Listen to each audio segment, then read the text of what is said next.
데스노트 대 음모론.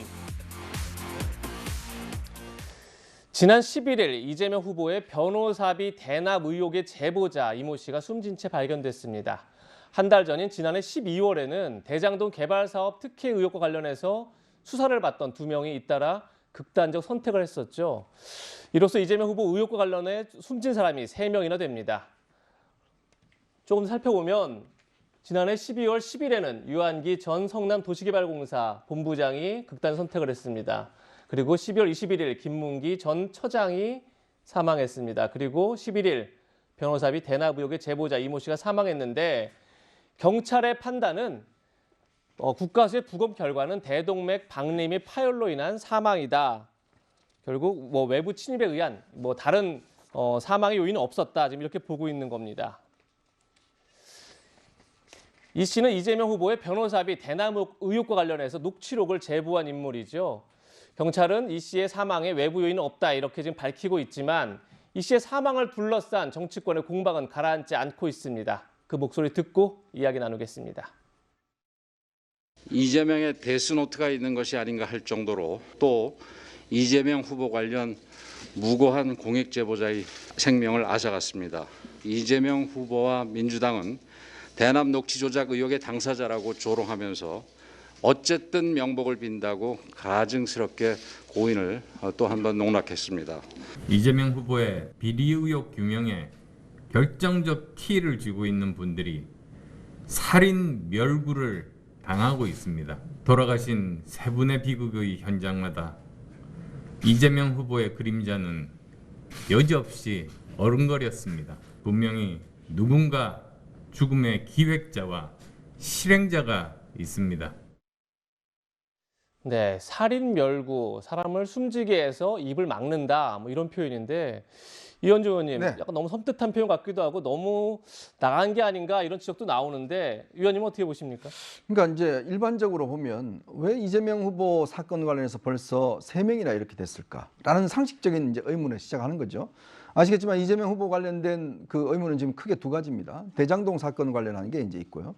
그다음에 변호사비 대납 문제가 있는데 이거는 지난 경기도지사 선거 때 비롯됐던 형 강제 입원이라든지 허위사실 공표라는 4가지 혐의에 대해서 사실은 이재명 후보가 이 항소심에서는 벌금 300만 원을 받았어요. 근데 이게 만약 확정이 됐으면 이번 대선에 출마를 못 합니다. 근데 대법원에서 무죄 취지로 파기환송이 돼버렸거든요. 자, 그러면 1심, 2심, 3심 파기환송 되는 과정에 변호사가 한 30여 명이 썼습니다. 그럼 우리가 보통요, 이렇게 헌법재판관부터 시작해서 전관들 이렇게 한 30여 명 쓰면 어마어마한 금액의 변호사비가 들어가거든요. 근데 이제 이재명 후보는 한 2억 5천만 원 정도만 썼다라고 이야기를 하지 않습니까? 그렇기 때문에 이거 변호사비 혹시 대납 의혹이 있는 게 아니냐.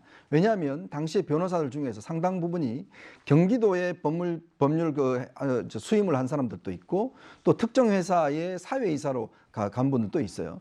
근데 이 특정 회사에서 발행한 전환사채 이거를 한 20억 정도를 당시에 이 변호사가 수임료로 받았다는 의혹을 제기한 게 바로 이제 돌아가신 이모 씨입니다. 네. 그게 본인의 녹취록에 있다라고 했는데 여당에서는 이게 조작됐다라고 이야기를 하지 않습니까? 이미 지난 10월 달에 이미 검찰에 고발이 된 사건입니다. 근데 검찰은 아직까지 아무런 수사 결과를 내놓지 않고 있어요. 그 여당이 주장하고 있는 게 조작됐다. 그 조작됐다는 또 이야기도 하지 않습니다. 또 이게 맞으면 맞다로 또 이야기하지도 않아요. 자, 그런 상황에서 이분이 이제 일단 돌아가시게 되는데 물론 제가 볼 때는 현재 경찰로서는 이분이 이제 그냥 질환 때문에 돌아가신 걸로 되어 있는 것 같습니다. 그렇지만 이게 왜 하필 대장동 사건에서는 2명이 극단적 선택을 하고 또 유동규 씨도 선택을 시도했지 않습니까? 그리고 이번 사건도 왜 하필 이렇게 돌아가셨을까? 이 부분에 대한 상식적인 저는 의문을 제기하고 있는 것이고 결국 이 원래 문제는 결국 저는 검찰에 있다고 봅니다. 검찰이 이렇게 수사를 대장동은 5개월, 변호사비는 벌써 4개월째. 사실상 윗선이나 사실 수사를 결국 아무도 안 해놓고 있다 보니까 이 음모론이 더욱더 커지고 있는 게 아닌가 그런 생각이 듭니다. 네, 이재명 후보는 개인 변호사와 로펌 소속 변호사를 합쳐서 14명을 선임했다 이렇게 밝혔다는 점도 함께 말씀드립니다. 네, 이재명 후보는 야당의 거듭된 의혹 제기에 강하게 반발하고 나섰습니다. 그 목소리 들어보시죠. 이재명이 20억을 변호사비를 받았다고 하는 얘기를 우리 한번 해볼까? 조용. 이렇게 얘기해가지고 내가 녹음을 했어요. 야, 이재명이가 돈 20억 받았다는 얘기 너 들어봤니? 나 잘 모르겠는데. 하여튼 받았대. 야, 녹음했어요. 내가 한 말이 아니에요. 지가 한 말이에요. 거짓말 하던 거 녹음해 놓은 겁니다. 이재명이가 뭔가 염력을 써가지고 어떻게 한 것 같다.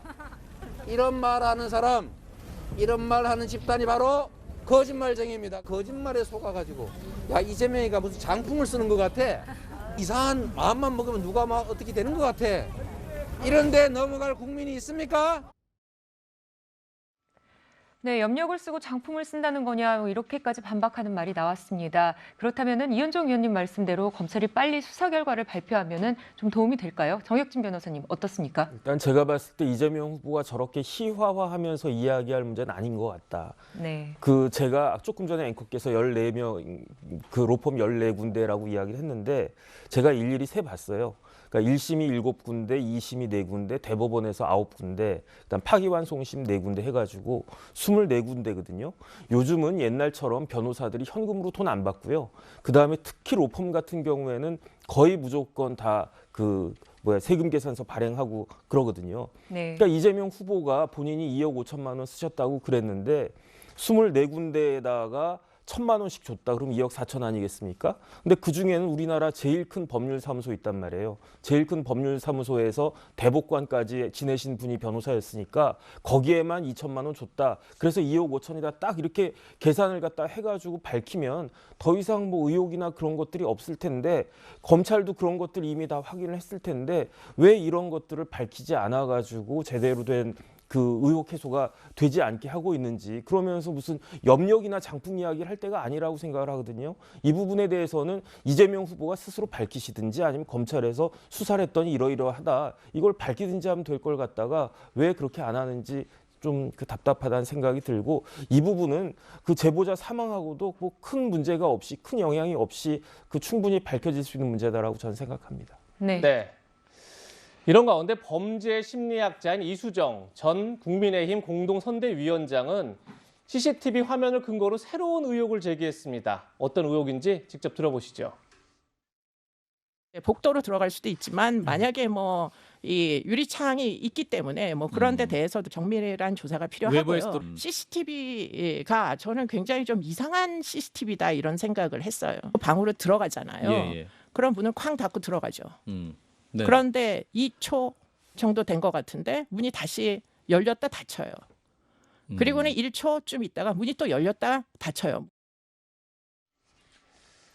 네, 보신 것처럼 이 교수가 제기한 CCTV 영상을 다시 한번 보면요. 방에 들어갔습니다.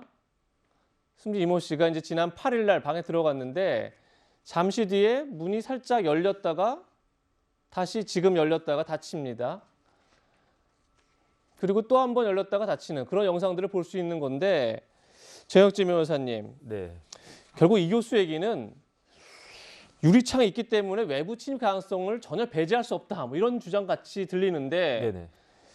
과연 이 정밀한 조사가 더 필요하다고 보십니까? 어떻게 보세요? 저는 이수정 교수가 왜 전문가인데 저런 이야기를 하시는지 도저히 납득이 안 됩니다. 왜냐하면 예. 이제 고인이 돌아가신 시기가 좀 미묘하다라고 생각은 되긴 하지만 충분히 있을 수 있는 사망이거든요. 사람이 죽는 경우는 크게 세 가지가 있지 않겠습니까?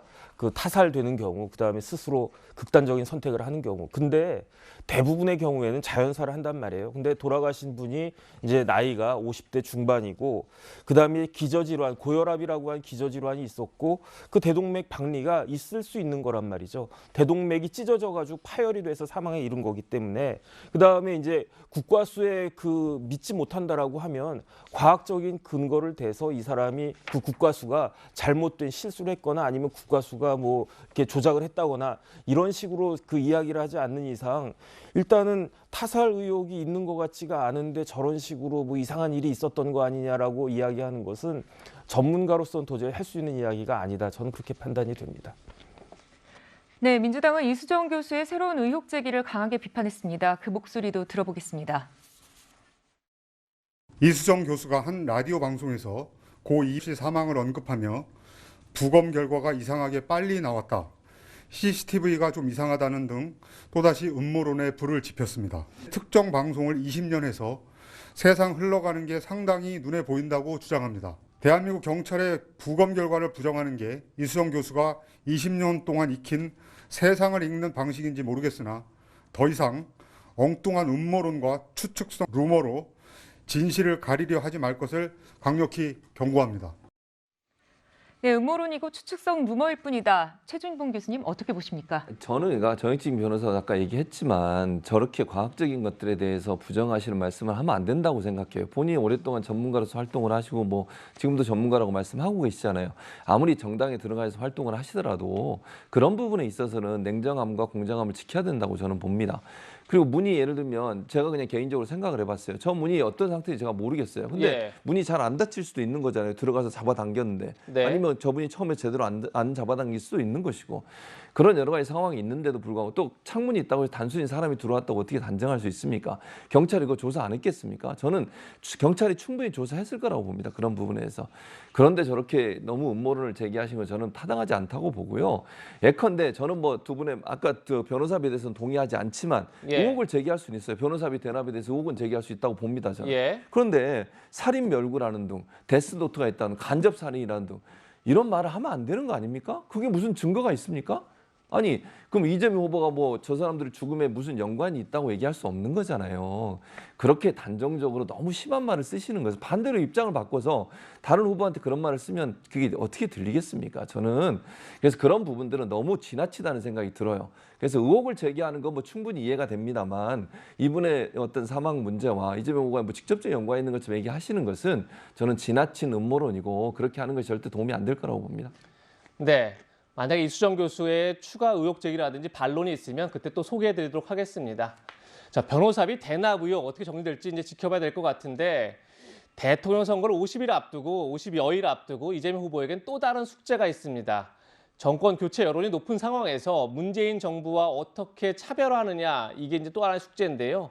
이재명 후보 목소리부터 들어보겠습니다. 틀렸다, 잘못됐다고 생각하지 않습니다. 네, 현 정부의 그 부동산 정책과 다소 좀 거리가 있는 것으로 보이는데 재건축 재개발 규제 완화가 지금 현재 문재인 정부의 정책 방향과 결을 달리하지 않느냐라는 말씀이신데요. 공감합니다. 맞습니다. 네, 이재명 후보는 과거에 나는 윤석열도 아니지만 문재인도 아니다 이런 발언을 하기도 했습니다. 이현정 의원님, 네. 이 차별화 전략 먹히고 있다고 보십니까? 글쎄요, 뭐 많은 국민들이 과연 저게 진짜일까, 진심일까라는 뭐 의문을 가지고 있다고 봅니다. 왜냐하면 지금 현재 여당이 이 재건축 재개발 규제를 앞장서서 했던 정당이고 거기에 했던 중요한 분들이 다 지금 이재명 후보 선대위에서 핵심 역할을 하고 있는 분들입니다. 자, 윤호중 원내대표 지금까지 이거 하면서 이거 입법화의 주도연분 아니겠습니까? 법사위원장이었죠. 법사위원장 했죠. 자, 그럼 그분의 생각은 뭡니까? 이재명 후보가 생각이 같습니까? 이재명 후보가 만약에 대통령 된다 하시면 그분들 여전히 국회에서 하실 거예요. 그러면 그걸 주도했던 분들의 아무런 반성이 없는데 이재명 본인만 예전에 박원순 씨한 건 잘못이다, 대통령 한 건 잘못이다. 근데 그 대통령 측근들이 지금 다 핵심적인 역할을 하고 있는데요. 그분들은 전혀 반성하지 않고 계시는데 과연 이게 진짜일까라는 의문이 여전히 있는 거죠. 예, 저는 진짜일 거라고 생각합니다. 그리고 지금 말씀하신 것처럼 이제 그 당시에 반대했던 분들도 이재명 후보가 만약에 대통령이 되면 그 취지를 따라갈 거라고 저는 생각을 하고요. 저는 이제 이렇게 생각해요. 이재명 후보가 가지고 있는 기본적인 생각 자체는 국민들이 잘못됐다고 판단한 문제에 대해서는 그대로 받아들이겠다는 입장을 갖고 있다고 봅니다. 물론 이것이 일부에서는 입장을 너무 자주 바꾸는 거 아니야 이렇게 얘기할 수도 있고 비판받을 수도 있지만 기본적으로 국민을 이기는 정치는 없다고 봐요. 이재명 후보가 저런 생각을 하고 저런 말을 했는데 대통령 당선되고 나서 만약에 당선된다면 입장 바꾸겠습니까? 그럴 가능성은 저는 거의 없다고 보고요. 약속했으니까 지킬 거라고 생각합니다. 네, 오늘 토요 랭킹쇼에서 준비한 소식은 여기까지입니다. 세 분과도 여기서 인사드리겠습니다. 고맙습니다.